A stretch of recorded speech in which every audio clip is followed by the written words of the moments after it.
Welcome back to another episode of the Student Athlete Sessions.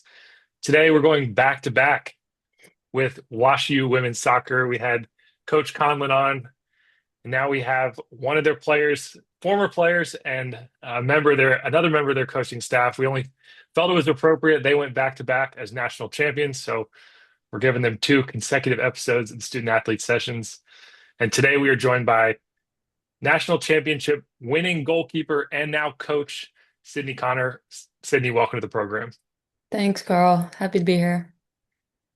We always like to start off, just tell us where you are in this current moment and what you're up to. Yeah, so I'm in New York right now. Grew up in New York, born and raised. I'm home to visit my family. So yeah, just hanging out for the holidays. Nice. And on break for your business program at WashU, correct? Yes, that's correct. I'm in my second year, so one more semester before I graduate and figure out what I'm gonna do for the rest of my life. Yeah. At least for the first year of your Yeah, career, all not right, not that's fair. necessarily. How's that process going? Is it tough? Do they have good resources set up for you guys, or you kind of have an idea of where you want to go? Yeah, I mean, it's tough, just in general. I think anyone looking to find a job and it's kind of daunting to figure out what you want to do after school, especially because WashU has been such a great community for me. And I'm used to, everyday life there. So I think just the whole process of letting go of WashU has been difficult, but the MBA has given me a great starting point, helped me figure out what I'm interested in, and the resources at WashU are, limitless. They do a great job of helping student athletes, especially, and students in general, find their footing and figure out how they're gonna spend their lives. So yeah. Nice. Very nice. Well, yeah, I mean, you had a fun extension of the college experience in a way that I don't think most people get to have. And part of that is because of the COVID year, so you had some extra eligibility, and then also part of it is WashU is this great institution that does have graduate programs that can offer that next step. But um, yeah, let's get into your kind of experience there and how you chose WashU to begin with. So you from New York, I think you went to school in Jersey though, is that correct? That's correct, yes. And so how did you end up at a school in St. Louis? How did that happen? What was your recruiting process like? Yeah, so I mean, coming from the Northeast, it's always funny. Every time I mention WashU, everyone's like, "Oh, in Washington, right?" And I'm like, "No." So it was not really a widely known institution being from the Northeast, but I actually have family in St. Louis, which has been a great support system for me. I came to all my games, all my home games, which was so awesome to look up at the crowd and always have somebody there. So that's how it originally got on my radar. And then once I started looking into the school itself, I realized just how great academically it is. And I mean, as soon as you start looking into the school, you hear about the women's soccer team, just given their history and how successful they are as a program. So I was instantly drawn to the school. And then, once I got to the point where I could do an official visit, I knew as soon as I stepped onto campus that this would be the place for me. You just have a feeling. And then most of my classmates, I hadn't met them yet, and they were on the visit with me as well. And it was such a fun experience. And hanging out with the team, even though they all had stuff going on, and I could tell that they were super busy, they took the time to really get to know us and show us around, and we all just clicked. And I could tell that this was more than just a school, it was a community and it was a family, and I loved that. Um, just based off my first official visit. And I think for any recruits that are coming from the Northeast or from farther parts of the country, um, it's really important to go to ID camps and not just send in videos. Just speaking on my experience personally, it's hard to gain visibility from coaches in the Midwest, in the Northeast especially. So I went to a an ID camp and got a little bit of the experience there as well. Talked to some of the players, talked to Coach Conlin, and that ID camp was particularly special because we didn't just play soccer. There were other team building exercises that we did, like building a balloon tower. I don't know, stuff that you wouldn't normally think of when you would go to an ID camp. It's so much pressure when you go to an ID camp, and I think this ID camp took a lot of the pressure off and really focused more on um, getting to know people and seeing the school, and I recognized that this community was more about building you up as a person rather than just seeing you as an athlete. So that's part of my why wash you. Nice. And Yeah. yeah, that ID camp, was that the, I'm guessing it wasn't the only one you went to. No, Where else? absolutely not. What was your kind of camp strategy, or what was your thinking there? Because obviously you have limited time and uh, you know, yeah, what was your strategy? Yeah, so in terms of recruiting, I knew I wanted to play soccer when I was in high school for sure. I was choosing between soccer and basketball, and I talked to both the basketball coach and Coach Colin at WashU, which is funny to look back on. But I was looking at high academic schools, liberal arts schools, mostly in the Northeast. And it's particularly easy to bounce around those ID camps in Pennsylvania and the states that are closer together. So I did a lot of those ID camps, and then I was also looking at some D1 schools, and that experience was definitely different than the D3 experience. But I don't know. I think as soon as I got to WashU's ID camp, I knew that it was special. Um, yeah. What other questions about that did you have? Did I answer all? Well, yeah, I guess in there, I mean, there's a couple things I want to follow up on, but like Yeah. we get questions a lot of times for kids that are like, I don't know what my level is. So when Mhm. you were evaluating D1 versus D3 or other opportunities, how did you make that determination for yourself, or how did you decide that D3 would be a better fit than D1 for you? Um, so I knew that I wanted to do other things outside of soccer, and when I was at specifically WashU's ID camp, I remember listening to Coach Conlon speak, and he had a panel of other athletes that would talk about their experience. And I remember them saying, they had the opportunity to go abroad and indulge in other clubs and stuff outside of soccer.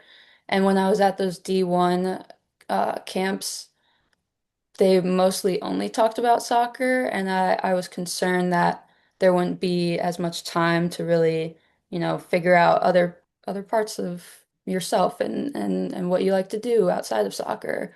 And so I knew that maybe if I wasn't looking to play professionally, or continue soccer after school, that D3 would be a great place to start. And that was kind of how I made that first determination. And then once I got into D3, I realized that it was the perfect place for me. I actually got to go abroad at my junior year, which was amazing. I went to Where'd you go? Sweden. Nice. Yeah, yeah. It's kind of unconventional place to go, but I think that was the best part of it. And then doing my MBA, we had courses in Singapore and Barcelona happened to fall right in the middle of season of conference play, which was definitely an obstacle, but Coach Conlon was very gracious about that and let me go. So I think that's the main difference is, figure out what you like to do outside of soccer, and if soccer is the thing for you, then perfect. D1 seems like a great opportunity, but D3 really allows you to, you know, find yourself. So Hmm. yeah. Yeah, and not surprising at all given our conversation with Coach Conlon. Um, he definitely on multiple points in the conversation reiterated that it's so much more than the sport. It's about Right. developing a full human, and I just love that perspective. And you know, he's not going to pump himself up or call out these specific examples. So it's great to hear from you that like there was this actual conflict between your soccer, his win and loss record, potentially the team's win and loss record, Yeah. and then, in your development as a human, and he chose the latter. So that's Yeah. that's awesome. Yeah. Um, Another hot topic with parents is this, and it happens more and more, and I know it probably happens in soccer a lot, is specialization. And they'll ask, my kid's an eighth grader. Is it time that they give up volleyball because they really want to do whatever it is, crew or, Mm. and are they going to be able to play in college if they don't do one thing? You mentioned you were a basketball player. I've heard you were a pretty good point guard in high school, and you had a chance to play. What would you say to people who, or what were the benefits to you of not specializing, of playing both of those in high school, do you think?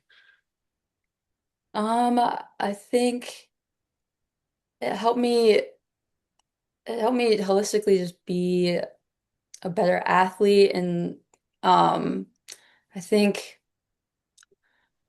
part of it is like I think that it helped me develop my skills as a soccer player, specifically playing basketball.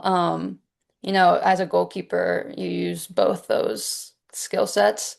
But also it doesn't force you into this like rabbit hole of only playing soccer and then getting burnt out with just soccer. There was a point in my high school career where I just didn't know what I wanted to do, and I felt all this pressure because my parents sacrificed so much time with soccer and basketball that I had to choose, and it was nice to know that there's a realm and there's a place for you in a certain college where you can play both, and you don't have to specialize, you don't have to choose. And so it kind of takes that pressure off some athletes. It's not for everybody, of course. And I ultimately decided to focus just on soccer, given that my schedule got so busy academically at WashU. So there are people that do both for sure, and that's a great opportunity for anyone. I think it helps your network as well. I met so many people and talked to a lot of other colleges, specifically when I would go to basketball camps. So it kind of opened my eyes to other opportunities, which was really helpful. But yeah, I think it also just it helps you as a person. Yeah, right. I think there is so much pressure to like pigeonhole and Yeah, be focused on something so that you stand out to colleges. But I think that's a good viewpoint, a very mature viewpoint to have as like a 18-year-old entering college, to like put that pressure aside and kind of do what you want to do. right. So yeah. Do you find it helped or not helped, maybe influenced your play as a keeper? Like, I know there's a lot of different types of goalkeepers nowadays. Like, Oh, playing out the back is very fashionable. And like, did you yeah. find that you were able to distribute a little better because you were used to doing it on the basketball court, or? Yeah, I think it definitely helped a little bit with that. Definitely high and hand-eye coordination stuff, for sure. And yeah, you're right. There are so many different types of goalkeepers these days. I'm pretty short for a goalkeeper. I'm 5'6". People tell me that all the time. Oh, you're so short. How did you end up being a goalkeeper? But I think just playing basketball helped me with like my vertical and different stuff like that, that you wouldn't necessarily think about. And for WashU specifically, a lot of the goalkeepers are, you know, think about their distribution a lot more. So my distribution was something that I decided that I worked on a lot, and basketball helped me with that. We play with our feet a lot, and yeah, I'm not the tallest, so I have to find strengths in other departments, if that makes Right. sense. So yeah. Yeah. Got to be skilled to make up for that. So, Yeah, exactly. but based on your stats during your career, we can get into your actual playing career at WashU. Did not Your height did not impact you very much because you were pre pretty successful, would be an understatement in goal. But um, I think, yeah, there are probably too many records to count, but I mean, of them, career shutout record with 45. Um, you guys didn't lose a game your senior year, so and the goalie plays a huge part in that. If you don't let up Mm. goals, you don't really lose. So, Right. um, but yeah, a number of all UAA appearances, team appearances, NCAA championship, all tournament teams.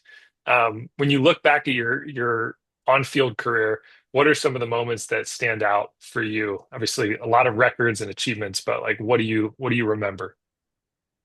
Um, I think so. The records are all great. It's a team sport at the end of the day. So I think that while I was a decent goalkeeper, I also had a really great back line in front of me, and we always make sure to emphasize that point and trust in each other and believe in each other, and that really helped.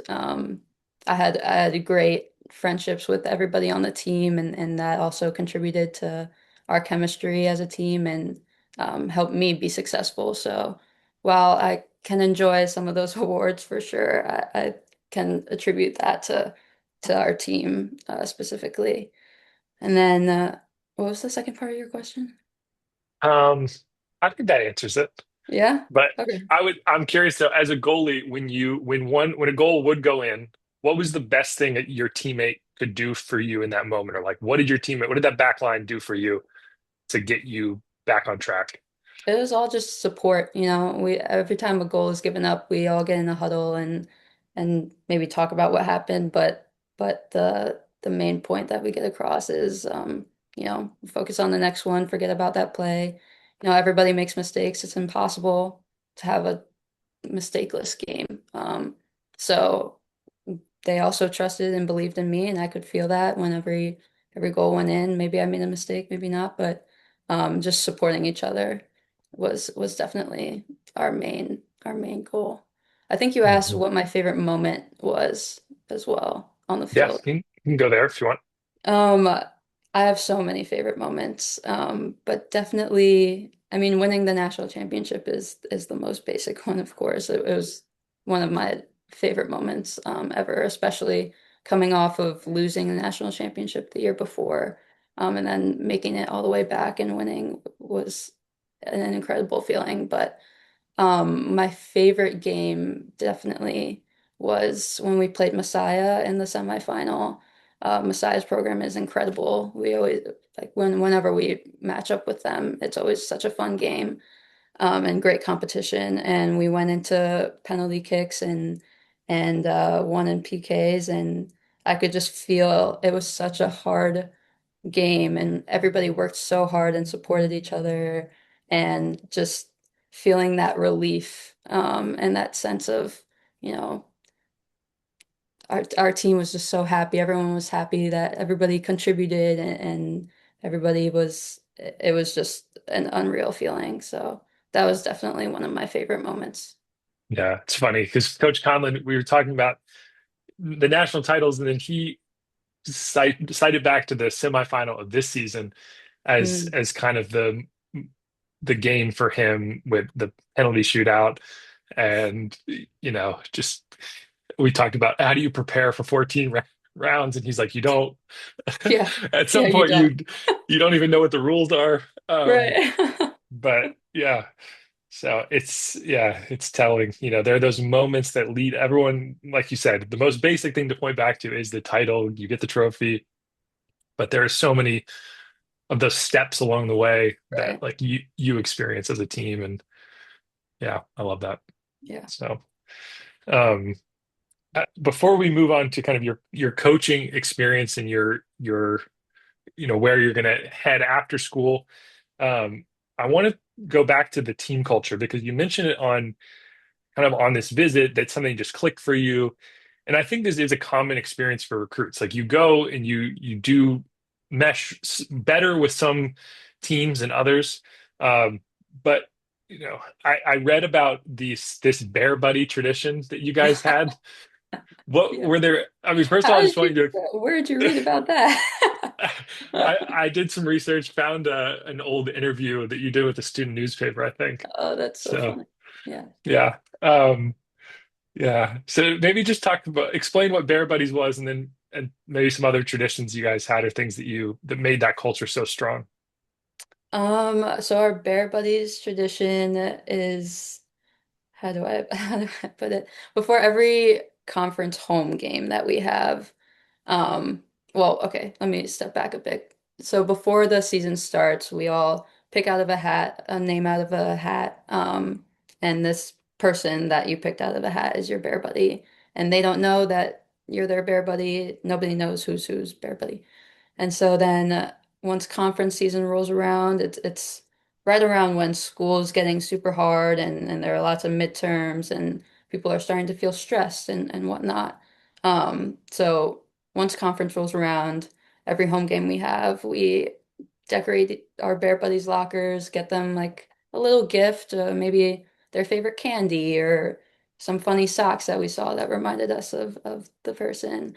And we put them in their locker, and it's like a Christmas moment. It's like a, oh, you walk in and everyone's feeling the hype for game day. It's conference. We're all so excited.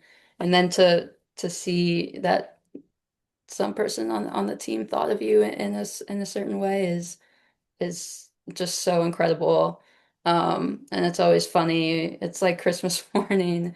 We're all running around showing each other what we got. It's like, oh, look at what I got in my stocking, but it's my locker. And that's it really it kind of takes the pressure off of game day itself and lets us have a fun time before, we have to focus on the game. So that's definitely one of my favorite traditions that we have.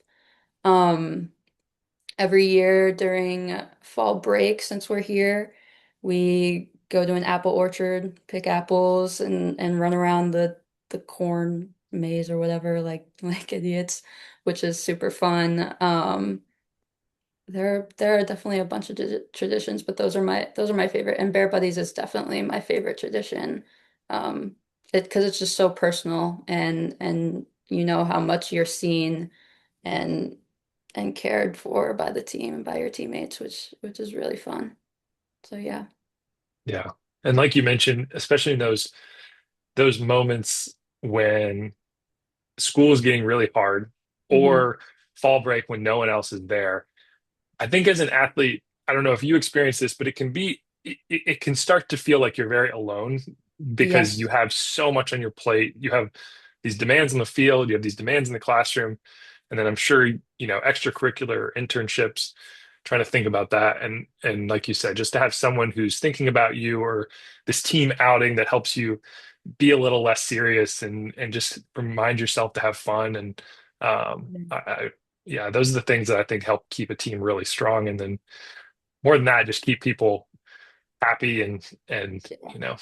on the right foot. So I mean, another great thing that we do, especially because the UAA, we're required to travel so much, and we go to really cool cities like Chicago and Atlanta and New York. Um, so while it does require a lot of travel and it's very cool, another fun thing that we do is when we get to one of those cities and we usually have a player that lives super close to where we're playing. Their families host a dinner for us and we can, you know, sit around the campfire or sit in somebody's home, and get that feeling like, oh, I'm back with my not my family, but my soccer family and these people and the parents who are caring for us. And I think that's also really great because it's not just about the soccer. It's about coming together as a family and knowing that there are parents out there who aren't your parents but still care for you in a similar way. So that's also something I really love about the UAA and just WashU in general. yeah, that is special. Yeah. I've heard a lot of good road trip traditions in the UAA. Like sometimes it's the teams who all play each other getting together and like having Hmm. dinner or an alumni function, or I think typically, yeah, those things that add to that travel experience because that can be hard in Right. season. I mean, Yeah. yeah. So yeah. Um, let's talk about academics because I think, similar to the specialization question at the start, it can be really Hmm. hard to know what you want to do as an 18-year-old. It can be really hard to know what you want to do as a 28-year-old. But Right. um, as going into college, I saw some that you were undecided on your major. You ended up being a, let's see if I get this right, physiological and brain sciences major. Yeah. Um, and then now you're in business school. So talk about your academic development and kind of what your thought process was there and how you kind of explored different majors. Yeah, I mean, I can echo what you said. It's really hard as an 18-year-old, however old you are, to know what you're going to do with your life. And it doesn't list the amount of times that I changed my major, but I changed it a good amount of times. I was undecided, I was poli-sci, I was PMP, and then I ended up being a psych major. I just loved that department. I really enjoyed taking those classes.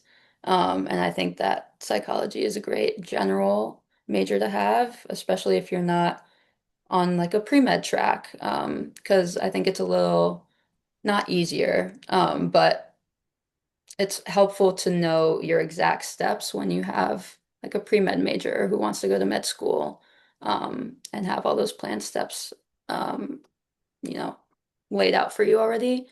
And so coming in undecided presented its own challenges. But I think most of these high academic schools really let you explore, let you figure out what you like to do, which is exactly what I did. I tried out so many different things and landed on psychology. And I always thought that I was going to end up in law school, specifically in undergrad. I thought that I was going to do that.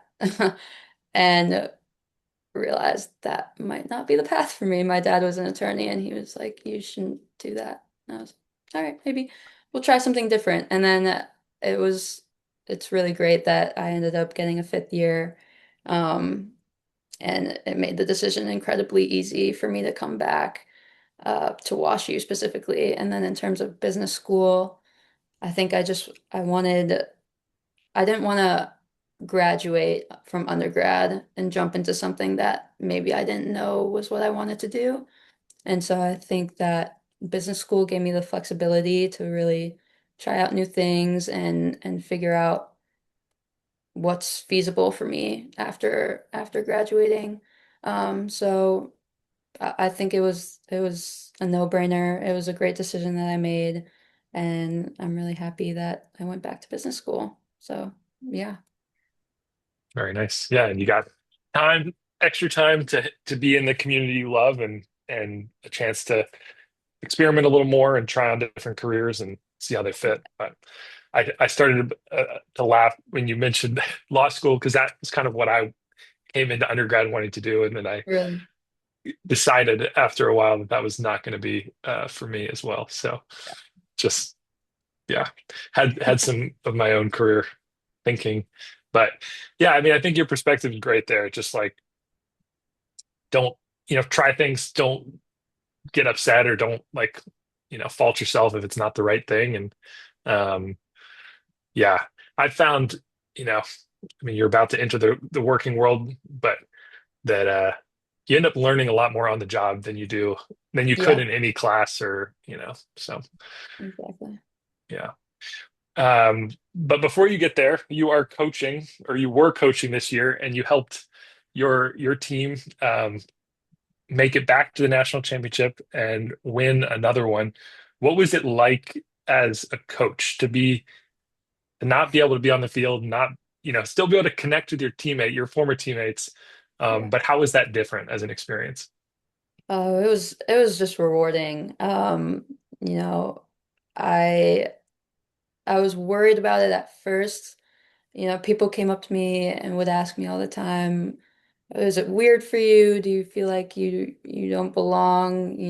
Stuff like that. And that never an issue for me. I give so much credit to the players, especially they were so open and welcome to my feedback and my constructive criticism, which I think that was that was the biggest challenge for me was how do I get my points across without coming off as like I'm higher than you or just given my recent because I was on the team so recently. Um, so that was a challenge for me, but the players made it an incredibly easy transition for me, which I'm super grateful for. Coach Colin also always took my point of view into consideration, which was really great. So I felt like a valued member of the team always, which made it incredibly easy. And then the coaching in general was so rewarding. Part of my job as a goalkeeper when I was playing is just to communicate with everybody on the field. And I think a majority of that communication is like support and cheering your teammates on just because the sport itself is so difficult. And as I talked about a little bit before, it's impossible to have a game where you don't make mistakes. So, I was able to kind of translate that type of communication into being a coach and being able to just cheer everybody on, help them achieve their goals when they came to me with something and using my experience as a player was super helpful for them, I hope, I think. And, being able to watch them go back, especially when the pressure was so great of everyone's eyes are on them as the reigning national champions to, go back and have a perfect season again and do it again. And, being able to watch them achieve that goal was so rewarding and so fun for me. And I'm so grateful to be a part of that. So yeah. Mm. Yeah. And you mentioned Coach Conlon kind of taking in your, you know, insights. One thing he mentioned during our conversation was that he would always go to you when he felt like he needed to get the pulse of what the team was feeling and like what the right adjustment was and how valuable it was to have someone on staff who was like so recently um, like such a focal point of that team culture and understood it so that he could make very intelligent decisions about what the team needed from an adjustment standpoint. Yeah. Can you think of any of those moments or like where you were like, hey, we should be doing this and he took it or where you're like, okay, wow, I'm part of this coaching staff. What were those moments like? Um, well, okay. So I think he would always, so I think I did a good job of bridging, the gap between the coaching staff and the players, which coach already does a great job of that. I think he's very approachable. But I think there are some points in the game or just before the game where he's asking about rosters and whatnot. And I think, you know, with my being able to read the pulse of the team and, figure out who might be going through a hard academic week or something else might be going on that maybe they're not super comfortable talking openly about. Just gauging those types of things and making sure that, everyone's mental health is good and everyone's feeling good or maybe somebody's sick that week and scared to speak up. I think that me being able to kind of read those situations and, not reveal all the ins and outs of what everyone's doing, but um, figure out how to, talk to coach about that type of stuff was super helpful. And yeah, I think that's one of the things that we all trust each other. And I think the players trusted me a lot with coming to me with certain types of things and um, you know, just being able to read the general vibe of the team was something that was valuable. So yeah. Mhm. Yeah. And it seems like you're a good communicator and obviously a facilitator in this position. And as a goalkeeper, we've talked about this, you had to be talking to your teammates constantly. And Mhm. were you always were you always vocal on the court, on the field, and able to communicate like this, or was that something you had to learn as you went through college? I think I think it's always a learning process, I think you really have to be able to gauge what types of personalities are on your team, how certain people like to be talked to. Certain people don't, you know. have the same ways of communicating as other people. And I think it's just a continuous process of learning about who's on your team, learning how they like to be communicated with, and how they best receive feedback, is an ongoing process. And so I think I learned through college, I learned how to do that, how to read people and how to best, you know, give my advice or give my communication without upsetting people, and you know, just making my advice heard by as many people as I can. So I'm still learning. There's always ways to get better at that stuff. But definitely as a goalkeeper, that was helpful. Because everybody's different, and I think it's valuable to be able to, you know, speak to people in certain ways that they want to be spoken to. And Hmm. Yeah, such a life skill too. I mean, right. not only, I mean, I'm thinking about being in an office and everyone's different and you can't really control who your team is in that setting. And Hmm. everyone's going to have a different style of communicating. So yeah, great skill just for your personal relationships, professional relationships, and Yeah. um, yeah. So you've gotten some fun experience in that front. Um, let's talk about post. Uh, is it Olin school or is that how you say Yeah. it? Okay, Yeah. post business school. Uh, I found an old Instagram post from the WashU account from your freshman year, I think. It said your dream job was to be a congresswoman. Uh, are should we still expect Wow. Congresswoman Connor up on Capitol Hill? That's hilarious. You did your research. Wow. I forgot about that dream. That's so funny. I think that speaks to what I said before with my million major switches. Um, I don't think there will be a Congresswoman Connor. You never know. You never know. Interests change. But post grad, I I have so many interests. I'm interested in geopolitics. The politics is still there for sure. I love reading about politics and, you know, foreign policy and stuff like that, which was part of my poli sci major interest. Um, but I think I did an internship recently with a venture capital firm, which was really interesting. Um, and so I'm hoping to continue down that path.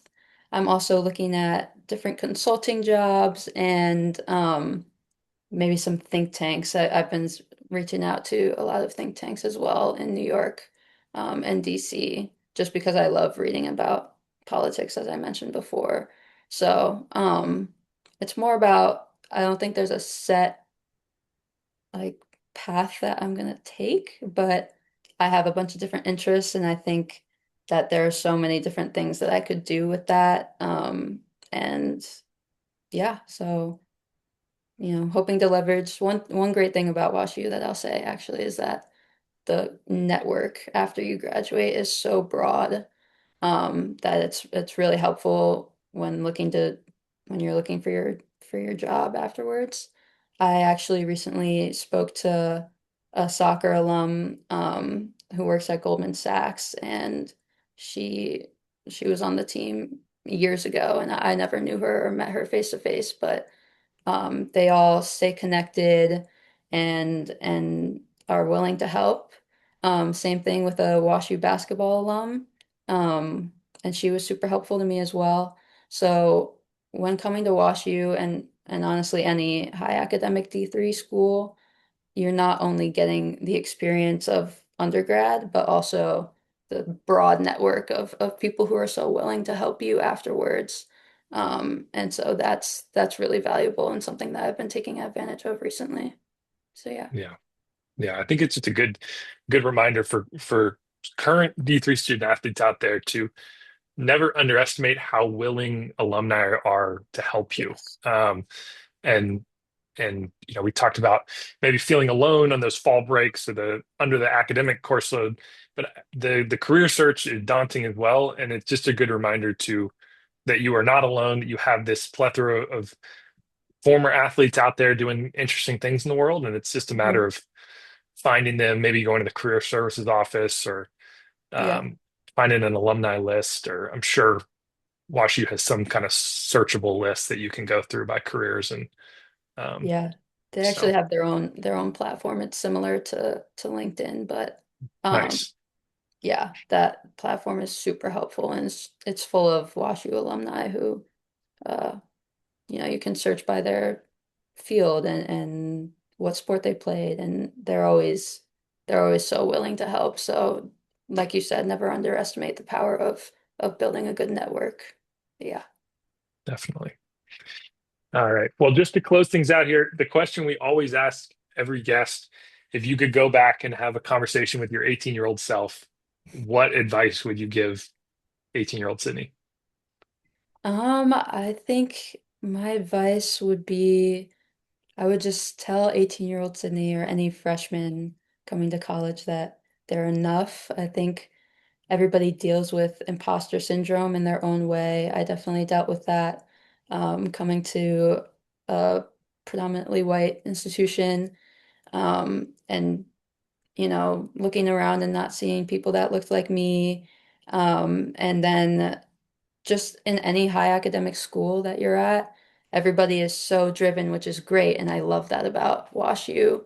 Um, and everyone is so intelligent and smart in their own ways, but I think it can be daunting, and I think freshmen specifically can struggle with feeling like they're good enough to be at the school or smart enough to do certain things.